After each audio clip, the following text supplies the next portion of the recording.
अस्सलाम वालेकुम, welcome to my YouTube channel, my subscriber, my viewers, my likers.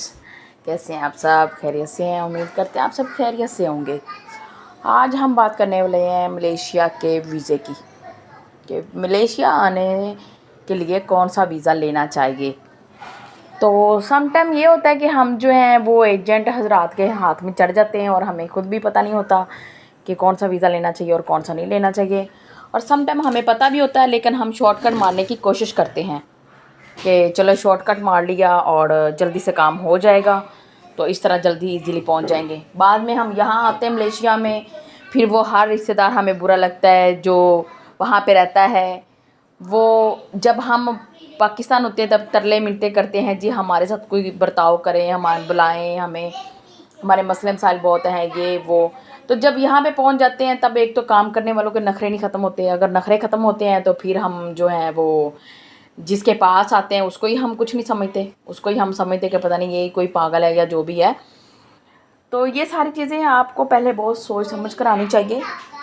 और अगर आपके इतने ही मसले मसाइल हैं जो आप बाहर बैठ के फेस नहीं कर सकते, अपने पीछे जो बच्चे हजरात हैं, बीवी या बीवी के रिश्तेदार या जो भी हैं मसले मसाइल, बजाय इसके कि आप रोज़ टेंशन लो, रोज़ के मसले फेस करो, उससे अच्छा है कि फिर आप पाकिस्तान छोड़ो ही नहीं, आप पाकिस्तान में रहो और आराम से वहीं पे काम करो और अपने अपने मसले मसाइलों को देखो। क्योंकि परदेश तो परदेश है, परदेश में रहने के लिए इंसान को बुज़दिल नहीं होना चाहिए। लास्ट वीडियो में भी मैंने बोला था कि इंसान को बुज़दिल नहीं होना चाहिए, ठीक है। बुज़दिल इंसान का कोई काम नहीं है। वो किसी भी कंट्री में जाए, कुछ ज़रूरी नहीं कि वो मलेशिया में ही आए, किसी भी कंट्री में जाने के लिए बुज़दिल इंसान का कोई काम नहीं है। क्योंकि जो प्रदेश में रहने के लिए हमें एक बहादुर बन के रहना पड़ता है, बहुत कुछ हमें बर्दाश्त फेस करना पड़ता है जो कि हमारी सोच भी नहीं होती। हम ये अगर सोचें कि जी हम पाकिस्तान में ऐसे थे, हम अपनी कंट्री में ऐसे थे, हम बांग्लादेश में ऐसे थे, इंडिया में ऐसे थे, वहाँ पे हमारा ये कल्चर था, वहाँ पे हमारा ये खाना पीना था, मसले मसाइल थे, यहाँ पे आके हमें वो सब कुछ चेंज है। तो जाहिर सी बात है, आप अगर फॉर एग्ज़ाम्पल अपने मुल्क में घर चेंज करते हो या अपने मोहल्ले में चेंज करते हो, एक से दूसरा घर चेंज करते हो, तो काफ़ी मसला होता है, आपको फेस करना पड़ता है, सेटिंग करनी पड़ती है। तो फिर आप जब मुल्क चेंज करेंगे तो जाहिर सी बात है थोड़ी देर तो फिर आपको मुश्किल टाइम ही निकालना पड़ेगा। लेकिन ये अब आते हैं वीज़े की तरफ। तो वीज़ा ज़्यादातर लोग तो ऐसे ही करते हैं कि शॉर्टकट मारते हैं, विज़िट वीज़ा लेते हैं, आराम से आते हैं और फिर छुप छुपा कर भी काम करते हैं। आते जाते वैसे सड़कों पे ही हैं लेकिन छुप छुपा कर काम करते हैं, चलो ऐसे मसले मसाइल फेस करते हैं। तो इधर आके फिर वीज़ा रीन्यू करवाना या किसी कंपनी में लेना, वो भी एक अलग इशू है। उस पर भी मैं एक वीडियो बनाऊंगी कि वो कैसे मिलता है या मिल जाता है कि नहीं मिलता। और कॉलिंग वीज़े का ये होता है कि कॉलिंग वीज़ा जो है वो आप ज़्यादा अच्छा है, कॉलिंग वीज़ा लो, कॉलिंग वीज़े पे आप आओ, काम करो और आराम से उस पे ये होगा कि आपको फिर इधर की इमिग्रेशन, इधर की पुलिस, इधर का जो मसले मसाइल आपको फेस करने पड़ते हैं वो नहीं करने पड़ेंगे और आराम से जो है वो आपको आते ही काम भी मिल जाएगा। मतलब थोड़ा टाइम तो लगता है, काम ये नहीं कि आते ही अगर आप एयरपोर्ट से निकले हैं और ड्राइवर को आप बोलें, टैक्सी हो ग्रैब हो, उसको बोलें कि अभी सीधा मेरे को काम पे छोड़ दो, ऐसा पॉसिबल नहीं है। वहाँ आगे भी आपको कम से कम किसी के साथ बना के रखनी पड़ेगी, कोई जानने वाला ढूंढना पड़ेगा, जो कि ऐसे नहीं होगा कि हम खुद आएँ और खुद ही पहले मगजमारी करें, लोगों के साथ काम ढूंढें। ऐसा तो नहीं, जब तक आपका कोई जानने वाला नहीं होगा तब तक आपको काम मिलने का कोई चांस नहीं है, ठीक है। तो आपसे शेयर करने का मतलब ये है कि जो भी फ़ैसला किया करें लाइफ में वो सोच समझ के किया करें।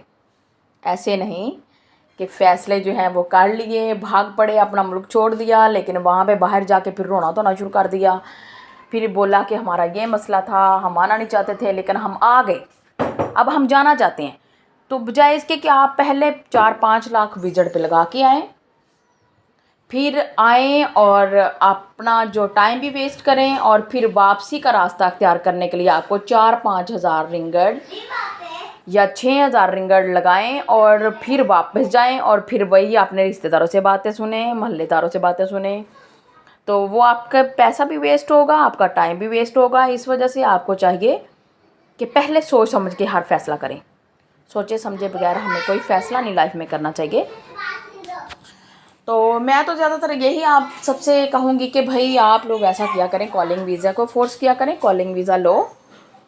कॉलिंग वीज़े पे ये होता है कि आपको ये मसले मसाइल, चलो मसला कोई हो गया है, कोई मुश्किल हो गई पीछे, कोई टेंशन पड़ गई है, आपको जाना पड़ गया है, तो आप अपनी आराम से टिकट लेते हैं और चले जाते हैं। क्योंकि ये जो कॉलिंग वीज़े पे आते हैं ये मैंने जहाँ तक सुना है मलेशिया में, तो ये है कि यहाँ पे आज़ाद कॉलिंग, वहाँ से तो कॉलिंग ही मिलती है, लेकिन इधर आके आप अपनी मर्ज़ी का जहाँ मर्ज़ी काम कर सकते हैं। तो काम करने के लिए फिर ये होता है कि हमें बर्दाश्त भी करना होता है, और सबसे पहले ज़रूरी है यहाँ की लैंग्वेज यहाँ की बहुत चेंज है, यहाँ की लैंग्वेज बहुत चेंज है। और यहाँ जो है कुछ लोगों को पता नहीं चलता, वो हर बात का गलत जवाब देते हैं, ये आपका अपना मुल्क नहीं है, ये दूसरा मुल्क है, ये आउट ऑफ कंट्री है, ये आउट ऑफ सिटी है, हमारे ये लोग नहीं है पाकिस्तानी, ये नॉन पर्सन लोग हैं, इनके साथ कैसे रहना है, कैसे इनसे बात करनी है, ये सारा कुछ हमें बड़े इत्मीनान से और आराम से सोचना चाहिए और इन चीज़ों को फॉलो करना चाहिए जो कि इनके रूल्स हैं। रूल्स के ख़िलाफ़ जाना है तो फिर तो ज़ाहिर सी बात है हम अपने आप को मुसीबत में डालने वाले हैं। तो हमारी वीडियो को लाइक किया करें, शेयर सब्सक्राइब कर दिया करें, बड़ी मेहरबानी होगी आप सबकी। और कोशिश किया करें कि शेयर कर दिया करें, क्योंकि शेयर करने से ये होता है कि जिन लोगों को जिस बात का नहीं पता, दूर बैठा इंसान या जो एजेंट हजरात हैं वो आपको ख्वाब तो बहुत बड़े बड़े दिखाते हैं, या उधर पाकिस्तान में बैठे लोग तो आपको ये कह देते हैं ये हो जाता है वो हो जाता है। लेकिन जो हम यहाँ पे रहते हैं, जो हमें पता है, जो हमारी प्रैक्टिकल लाइफ है, ये बहुत चेंज है। बात करने से ज़्यादा चेंज है कि बात तो और चीज़ है लेकिन प्रैक्टिकल लाइफ और चीज़ है।